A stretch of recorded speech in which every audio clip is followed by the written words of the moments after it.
में बीजेपी हो या कांग्रेस हो या तमाम ये नाम निहाद सेकुलर पार्टियां, मेरे अजीज दोस्तों और बुजुर्गों, मेरे जमात के जिम्मेदारों, मेरे नौजवान जियालो, अब हमको अपने काम में और तेजी पैदा करना है। हमको भारत की जमहूरियत को मजबूत करना है।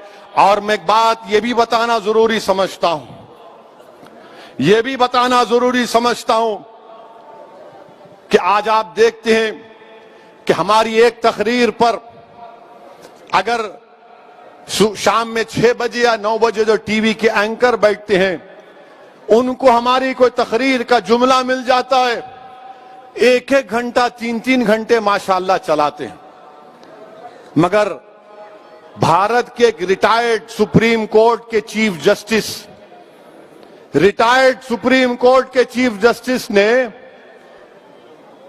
एक टीवी के कॉन्क्लेव में जाकर कहा, सुप्रीम कोर्ट के बारे में, अदलिया के बारे में कहा, जुडिशरी इज इन रैमशैकल्स,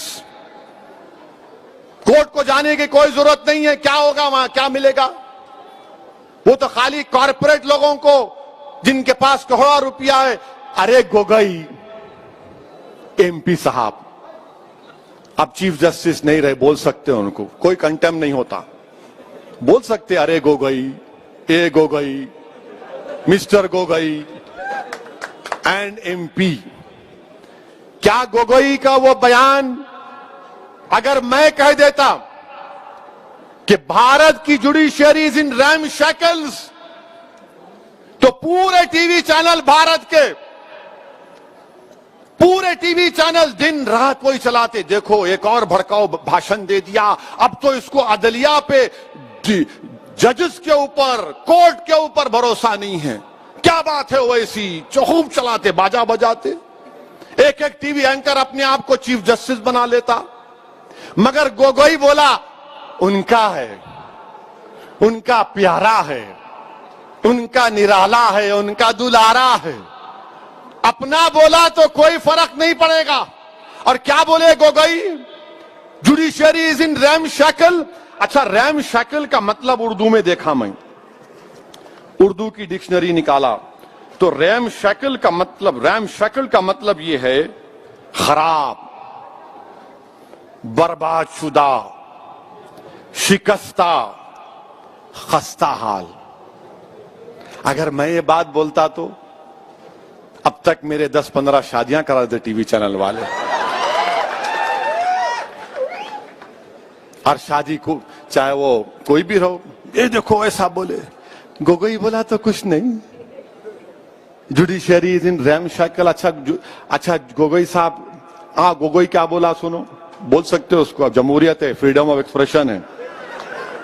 अब लॉर्डशिप नहीं बोल सकते उनको, अभी नहीं है ना, उन्होंने आम आदमी हो गए, उन्होंने ऊंची कुर्सी बैठ जाए बोलेंगे माय लॉर्ड, मी लॉर्ड, अब नहीं बोल सकते, आओ गोगोई बोलेंगे।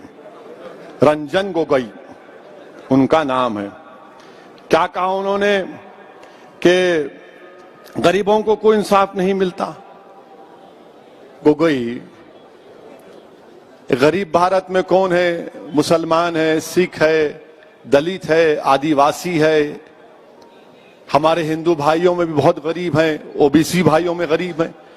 आप ये कहना चाह रहे हैं कि आप चीफ जस्टिस थे, आप ये कहना चाह रहे हैं कि भारत के गरीब अदालत से इंसाफ की उम्मीद खत्म कर ले?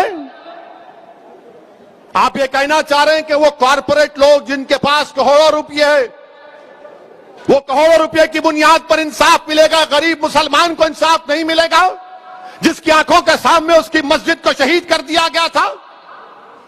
एक सिख को इंसाफ नहीं मिलेगा, जिसकी आंखों के सामने उसके बाप के गले में जलता हुआ टायर डाला गया था दिल्ली की सरजमीन पर? उस सिख को जिसके खून से दिल्ली की सरजमीन को लाल किया गया था, उस दलित को इंसाफ नहीं मिलेगा महज इस बिना पर कि वो अपनी शादी पे घोड़े पे निकलता है या मुंह छोड़ता है, उसको मारा जाता है? उस दलित बच्ची से इंसाफ नहीं मिलेगा जिसको खेतों में ले जाकर एक-एक नहीं 5-5 लोग रेप करके उसको कत्ल कर देते हैं? उस आदिवासी को इंसाफ नहीं मिलेगा जिसके घरों को, जमीन को लूटा जा रहा है? उस आदिवासी एमपी को इंसाफ नहीं मिलेगा जो एडमिनिस्ट्रेशन के दबाव और उनकी नाटों की वजह से, उसके जुल्म की वजह से उसने खुदकुशी कर ली? बताओ गोगोई, तुम क्या कहना चाह रहे हो? मैं दारुस्सलाम की सरजमीन में खड़े होकर कह रहा हूं कि हमको जमहूरियत पे भरोसा है और रहेगा, हमको अदालत पर भरोसा है और रहेगा, सुप्रीम कोर्ट पे भरोसा है और रहेगा। मगर ये कैसा चीफ जस्टिस था साबिका? और नरेंद्र मोदी जी, आपने कैसे आदमी को एमपी बना दिया? प्राइम मिनिस्टर, आपने तो बहुत बड़ी गलती कर दी। आपने ऐसे आदमी को अपॉइंट किया, सेलेक्ट किया, जो खुद चीफ जस्टिस के कुर्सी पे बैठा था।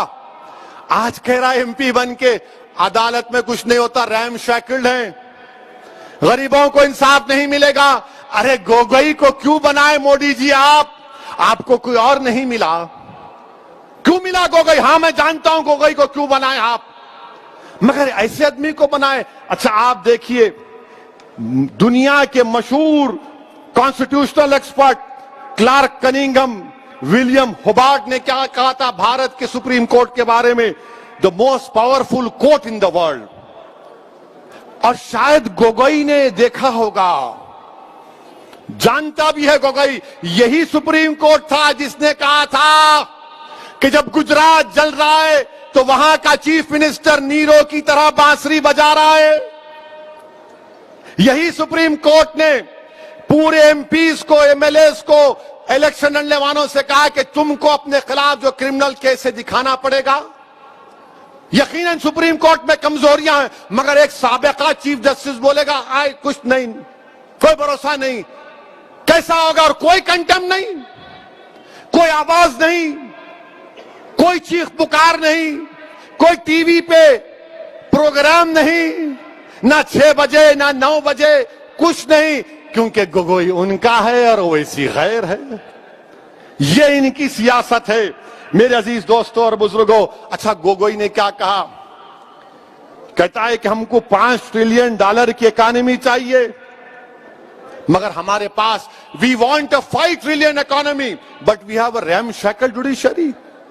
अरे गोगोई, जुडिशरी अदलिया का काम इकोनॉमी को चलाना नहीं है, जुडिशरी का काम इंसाफ दिलाना है, इंसाफ। जुडिशरी का काम यह नहीं है $5 ट्रिलियन इकोनॉमी 20% हो जाए, 10% जीडीपी हो जाए। जुडिशरी का काम इंसाफ दिलाना है। ये ऐसे आदमी को हमारे भारत के वजीर आजम ने इसको एमपी बनाया है।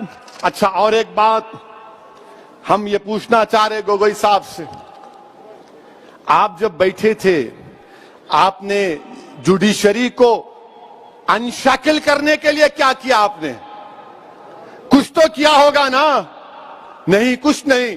आज आप बताइए कि एक साबिका चीफ जस्टिस जिसको नरेंद्र मोदी ने एमपी बनाया, उनकी गवर्नमेंट ने बनाया, अब कोई दीवाना भक्त बोलेगा मोदी जी नहीं बनाए, प्रेसिडेंट बनाया। अरे दीवाने, कॉन्स्टिट्यूशन पर जाके गवर्नमेंट की सिफारिश पर सदर जमहूरिया एमपी बनाते हैं। ये इंडियन जुडिशरी सिस्टम अब तो बाज वक्त ऐसा भी लिखता है कि कैसे कैसे लोग कहां कहां पहुंच जाएंगे। मेरे अजीज दोस्तों और बुजुर्गों, मैं यहां पर अपनी बात को खत्म करने से पहले एक बात का जिक्र करना जरूरी समझता हूं।